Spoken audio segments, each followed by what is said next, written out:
Assalamualaikum warahmatullahi wabarakatuh. Perkenalkan, nama saya Nurul Febriani, NIM 2004030174, kelas MBS 1F. UAS Pengetahuan Komputer, tentang materi penggabungan pengetahuan komputer.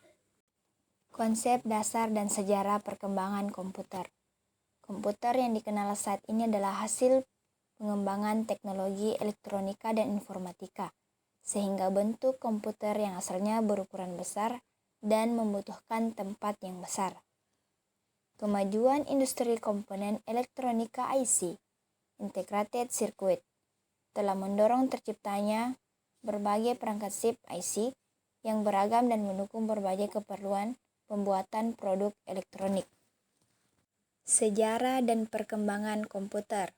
Yang pertama, alat hitung tradisional dan kalkulator mekanik. Yang kedua, komputer generasi pertama 1946 sampai 1959. Ketiga, komputer generasi kedua 1959 sampai 1964. Keempat, komputer generasi ketiga 1964 sampai 1970. Kelima, komputer generasi keempat 1970 sampai 1990. Keenam, komputer generasi kelima sejak 1990-an. Ketujuh, komputer generasi keenam abad 21. Manfaat komputer. Yang pertama, komputer sebagai sarana mempermudah kerja. Kedua, komputer sebagai sarana komunikasi. Ketiga, komputer sebagai alat hiburan. Keempat, komputer sebagai alat pendidikan. Kelima, komputer sebagai sarana informasi. Definisi komputer. Yang pertama, dapat menerima input data. Kedua, dapat mengolah data. Ketiga, dapat memberikan informasi. Keempat, menggunakan suatu program yang tersimpan di memori komputer. Kelima, dapat menyimpan program dan hasil pengolahan. Keenam, bekerja secara otomatis. Ketujuh, alat elektronik. Jadi, komputer adalah kumpulan alat elektronik yang tersusun menjadi rangkaian membentuk sebuah mesin berteknologi dengan kontrol sistem operasi disertai program-program yang mampu menerima dan menyimpan data. Perkembangan komputer dari masa ke masa. Generasi pertama 1940 sampai 1959 dikembangkan oleh John W. Moseley dan John Presper Eckert. Generasi kedua 1959 sampai 1964. Generasi ketiga 1964 sampai 1970. Generasi keempat 1970 sampai 1980-an. Generasi kelima 1980-an. Perkembangan perangkat lunak software. Software perangkat lunak adalah perangkat abstrak yang merupakan bagian utama selain dari sistem komputer. Perangkat lunak sistem operasi. Jenis software komputer. Yang pertama, software sistem operasi. Kedua, aplikasi. Contoh sistem operasi yang ada. Pertama, Unix. Kedua, Linux. Ketiga, Windows. Keempat, IQS atau X.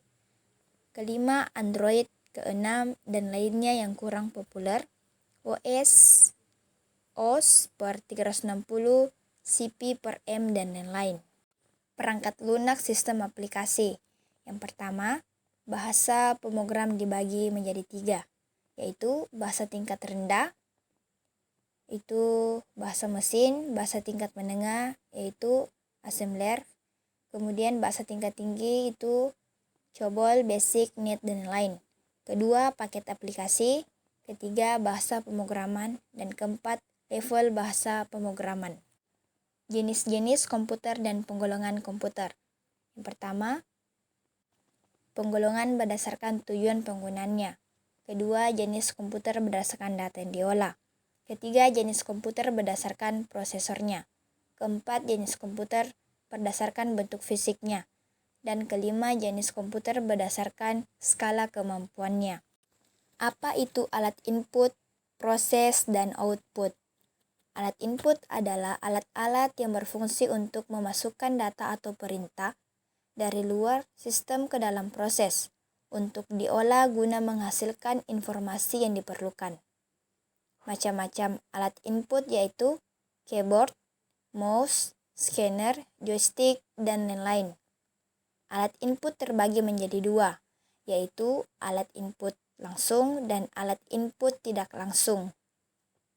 Alat proses adalah alat-alat yang berfungsi mengolah data ke dalam komputer setelah mengalami proses input. Macam-macam alat proses yaitu CPU, ALU, CU, dan lain-lain. Alat output adalah data yang telah diproses menjadi bentuk yang berguna. Macam-macam alat output yaitu monitor, printer, plotter, dan lain-lain. Alat proses. Alat pemroses adalah alat di mana instruksi-instruksi program proses untuk mengolah data yang sudah dimasukkan lewat alat input, yang terdiri dari sentral prosesor yang berfungsi untuk melakukan berbagai pengolahan data. Internal memori terbagi menjadi dua, yaitu RAM dan ROM. Komponen hardware, port-port komputer, dan media komputer. Yang pertama, komponen pada hardware. Ya, ada input, ada kontrol, proses, penyimpanan, dan output. Kedua, komponen utama, ada central processing unit dan media penyimpanan. Ketiga, komponen pendukung, ada peralatan output dan peralatan input. Jenis-jenis dan fungsi port. Ada port serial, port paralel, port USB, port VGA, dan port infrared. Fungsi port berfungsi untuk menghubungkan komputer dengan komponen eksternal komputer. Media penyimpanan adalah alat yang digunakan untuk menyimpan data atau program. Contohnya hard disk, flash disk, CD, DVD, dan lain-lain. Fungsi dan kegunaan perangkat lunak komputer software. Perangkat lunak software merupakan bagian dari komputer yang mengacu pada bentuk digital. Fungsi-fungsi perangkat lunak komputer. Yang pertama, memproses data, perintah, atau instruksi khusus. Kedua, sarana interaksi yang menghubungkan pengguna dengan perangkat kerasnya. Ketiga, mengidentifikasi suatu program yang ada di sebuah komputer. Keempat, menyediakan fungsi dasar dari sebuah perangkat keras. Kegunaan perangkat lunak komputer. Yang pertama, perangkat lunak sistem operasi. Ketiga, perangkat lunak pengolah kata. Ketiga, perangkat lunak pengolahan angka. Keempat, perangkat lunak presentasi. Dan kelima, perangkat lunak pengolah gambar. Aplikasi pengolahan data menggunakan MS Office Word. Aplikasi pengolahan data word processor merupakan perangkat lunak yang digunakan untuk mengolah kata dan berkaitan dengan dokumen, seperti tahapan membuat, mengedit, memodifikasi, menyunting, maupun mencotek dokumen. Fungsi aplikasi pengolahan data. Yang pertama, membuat dan mengedit dokumen seperti surat dan amplop, surat dan laporan. Kedua, membuat desain amplop. Ketiga, menyusun secara otomatis daftar isi dan referensi. Keempat, mencetak dokumen yang telah dibuat. Kelima, mengubah dokumen yang dibuat sebagai format PDF. Macam-macam aplikasi pengolahan kata.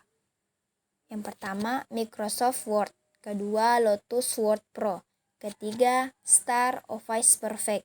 Keempat, Open Office. Kelima, Word. Keenam, S Word. Ketujuh, Abi Word. Dan kedelapan, WPS Writer, dan lain-lain. Aplikasi pengolahan data menggunakan MS Excel. Microsoft Excel atau Microsoft Office Excel adalah sebuah aplikasi lembar kerja yang dibuat dan didistribusikan oleh Microsoft Corporation yang dapat dijalankan pada Microsoft Windows dan Mac OS. Microsoft Excel berfungsi sebagai pengolah angka, alat hitung, dan sejenisnya. Menu yang terdapat di Microsoft Excel. Ada name box, formula bar, menu bar, kolom name, dan title bar, dan lain-lain. Pengolahan data dengan MS Excel. menjalankan MS Excel yaitu: pertama, double klik ikon MS Excel, Anda dapat melakukan salah satu komputer. Kedua, klik ikon MS Excel pada MS Office shortcut bar jika ada. Ketiga, melalui menu Start Programs Microsoft Excel.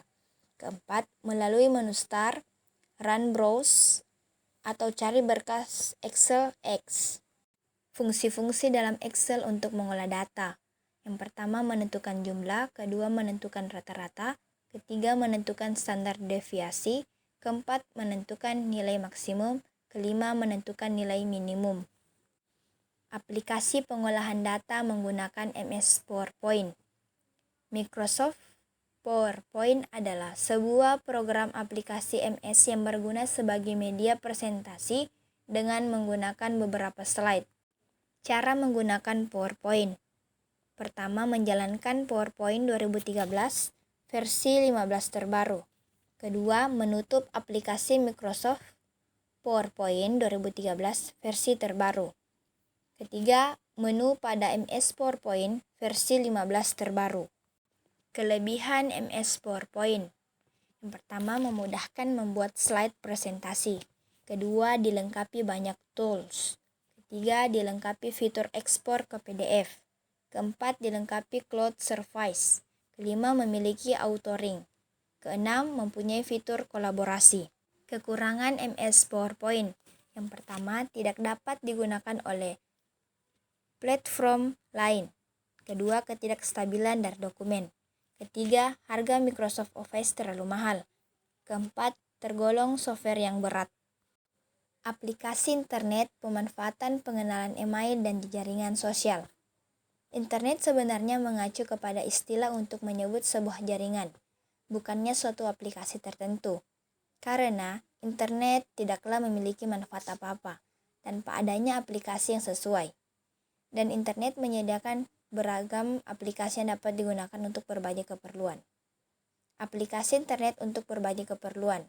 Ada World Wide Web atau WWW, ada email, ada news group, ada mailing list, ada internet relay chat, ada telnet, dan masih banyak lagi. Manfaat internet. Yang pertama, sumber beragam wawasan dan ilmu pengetahuan. Kedua, mempermudah proses pelaksanaan sistem akademik. Ketiga, media hiburan semua kalangan. Keempat, mendorong kreativitas dan kemandirian. Kelima, menjaga keamanan warga negara.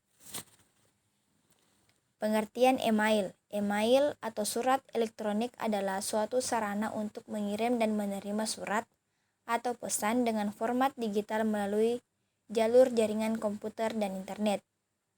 Jenis-jenis email. Ada pop mail, ada webmail, dan forward mail. Manfaat email. Yang pertama, sebagai media pengiriman. Kedua, sebagai media informasi. Ketiga, email untuk mendaftar di berbagai situs. Keempat, sebagai media promosi.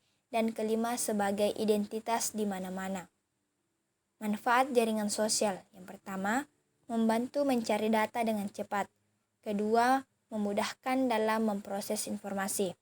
Ketiga, memudahkan transaksi dalam bisnis sehingga tidak perlu ke pasar. Aplikasi internet, pemanfaatan pengenalan aplikasi internet dan browsing.